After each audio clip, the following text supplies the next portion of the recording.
नमस्कार मित्रांनो.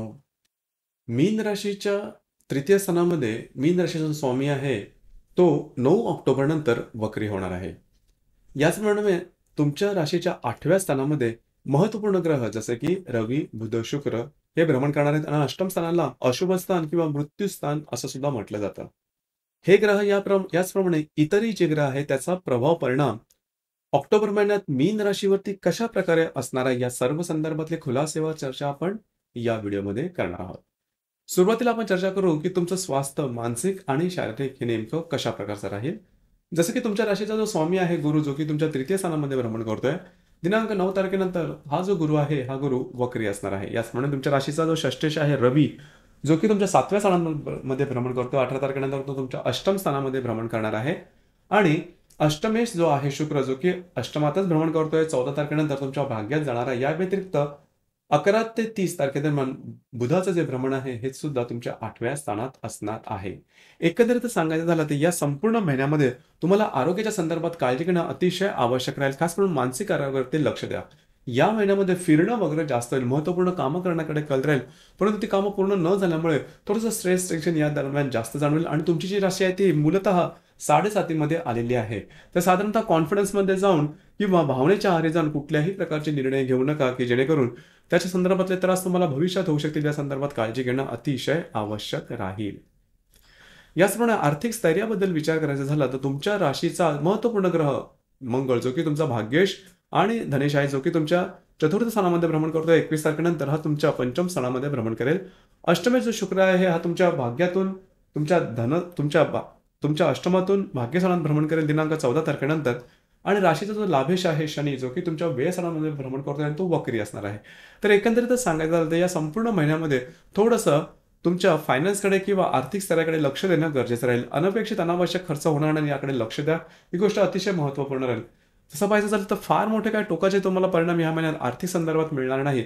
परंतु खर्चावरती नियंत्रण ठेवणं आणि व्यवस्थितपणे लक्ष देऊन गुंतवणूक करणं हे अतिशय महत्त्वपूर्ण राहील. याचप्रमाणे गृहसौख्याबद्दल सांगायचं झालं तर तुमच्या राशीचा जो चतुर्देश आहे बुध, जो की तुमच्या सप्तमात भ्रमण करतो आहे, अष्टमामध्ये तो 11 ते 30 तारखेपर्यंत असणार आहे. याचप्रमाणे तुमच्या चतुर्थ स्थानात मंगळाचा सुद्धा भ्रमण आहे. 21 तारखेनंतर तो तुमच्या चतुर्थात जाणार आहे. एकंदरीतच घरातल्या ज्या व्यक्ती असेल त्यांच्याबरोबर छोट्या मोठ्या कारणांवर वादविवादाचे प्रसंग निर्माण होतील. त्यामुळे घरातलं वातावरण गढूळ राहण्याची शक्यता आहे. वास्तूच्या संदर्भात कुठल्याही प्रकारचे महत्त्वपूर्ण निर्णय जसं की नवीन वास्तू घेणं, असलेली विकणं, वास्तूच्या संदर्भातले काय उपाय करणं, हा प्रकार या महिन्यामध्ये करू नका. तुमच्या अंदाज चुकू शकतील, काळजी घ्या. लव्ह लाईफबद्दल सांगायचं झालं तर दिनांक 21 तारखेनंतर मंगळ जो ग्रह आहे हा तुमच्या पंचम स्थानातच येणार आहे. तर साधारण 22-23 तारखेनंतरच्या कालावधीमध्ये जर तुम्ही कोणाच्या रिलेशनशिपमध्ये असाल तर थोड्याफार प्रमाणात वादविवादाचे प्रसंग निर्माण होतील. त्या संदर्भात काळजी घ्या. खास करून ज्या गर्भवती महिला आहेत त्यांनी या संपूर्ण महिन्यामध्ये स्वतःच्या आरोग्याकडे लक्ष देणं अत्यंत आवश्यक राहील. विद्यार्थी वर्गासाठी हा महिना उत्तम राहील. वैवाहिक जीवनाबद्दल सांगायचं झालं तर तुमच्या राशीचा जो सप्तमेश आहे बुध, जो की सप्तमातच भ्रमण करतो आणि 11 तारखेनंतर तो अष्टमात जाईल आणि 30 तारखेनंतर भाग्यात जाईल. जर तुम्ही विवाहित असाल तर साधारणतः वैवाहिक जोडीदाराच्या आरोग्याकडे लक्ष देणं गरजेचं राहील. 12-13 तारखेनंतर त्या संदर्भात थोडीशी जास्त काळजी करण्यासारखी स्थिती येईल, तर त्या संदर्भात काळजी घेणं महत्त्वपूर्ण राहील.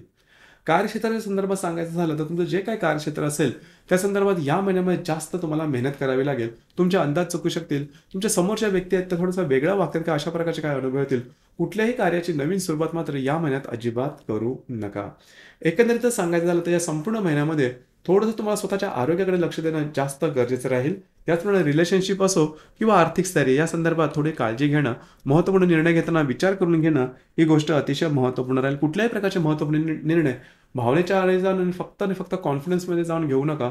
तुमचे अंदाज चुकू शकतील. दैनंदिन जीवनावरती जे ग्रहयोग आहेत त्याचे प्रभाव किंवा परिणाम नेमके कशा प्रकारचे असेल या संदर्भातली चर्चा करू. जसं की दिनांक 4 तारखेला शनी आणि शुक्राचा त्रिकोण योग होणार आहे. शनी जो की तुमच्या व्ययस्थानामध्ये भ्रमण करतोय, जो अष्टमात शुक्र आहे त्याचा त्रिकोण योग तुम्हाला काही अनपेक्षित लाभ या दरम्यान मिळू शकतील.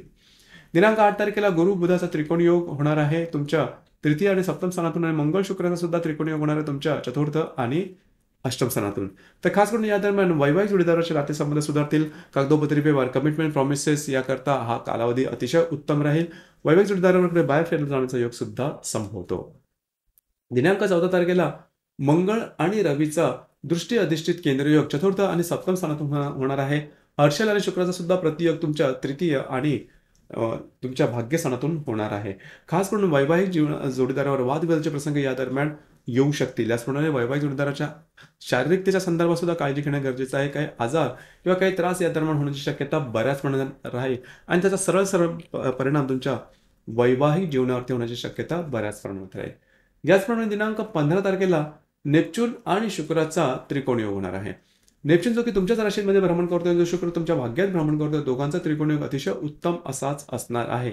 खास करून काही चांगले लाभ तुम्हाला अनपेक्षित मिळू शकते आणि चांगल्या इंट्युशन्स वगैरे असतील, या दरम्यान फिरणं वगैरे जास्त होईल. दिनांक 22 तारखेला शनी आणि बुधाचा त्रिकोण योग होणार आहे.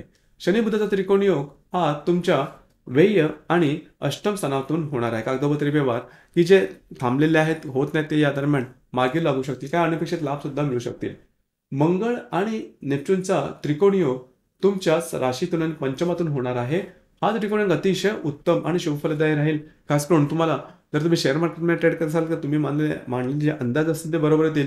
जर तुम्ही कोणाच्या रिलेशनशिपमध्ये असाल तर दोघांमधील नातेसंबंध सुद्धा नवीन रिलेशनशिप बनवण्याकरता सुद्धा हा कालावधी अतिशय उत्तम राहणार आहे. जर तुम्ही धार्मिक किंवा आध्यात्मिक मार्गामध्ये असाल तर काही चांगले इंट्युशन सुद्धा या दरम्यान तुम्हाला येऊ शकतील.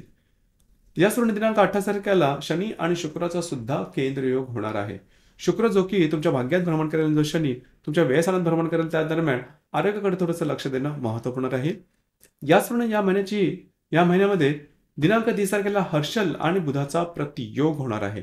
हर्षल जो की तुमच्या तृतीयात भ्रमण करतोय आणि जो बुध तुमच्या भाग्यात भ्रमण करतोय, दोघांचा प्रतियोग होणार आहे. कागदोपत्री व्यवहार, कमिटमेंट, प्रॉमिसेस यापासून थोडं लांब राहणं गरजेचं राहील. याचप्रमाणे वैवाहिक जोडीदाराच्या नातेसंबंध थोड्याफार प्रमाणात आणले जातील, काळजी घ्या. दिनांक 31 तारखेला नेपच्यून आणि बुधाचा त्रिकोण तुमच्यासाठी अतिशय शुभफलदायी राहील. खास करून चांगला काही इंट्युशन्स वगैरे येऊ शकतील. याचप्रमाणे तुम्ही मानलेले अंदाज बरोबर ठरणं हा सुद्धा प्रकार होऊ शकेल. काही चांगले लाभ सुद्धा मिळू शकतील. या महिन्याची जी अमावास्या आहे ती तुमच्या सप्तमात होणार आहे 2 तारखेला. याचप्रमाणे पौर्णिमा जी आहे ती 17 तारखेला आहे. अमावास्याच्या दरम्यान म्हणजे 2 तारखेच्या दरम्यान थोडंसं स्वतःच्या तुमचे जे वैवाहिक जोडीदार त्यांच्या आरोग्याकडे लक्ष देणं अतिशय आवश्यक राहील. याचप्रमाणे जर तुम्ही पार्टनरशिपच्या बिझनेसमध्ये असाल तर मोठे निर्णय अजिबात घेऊ नका.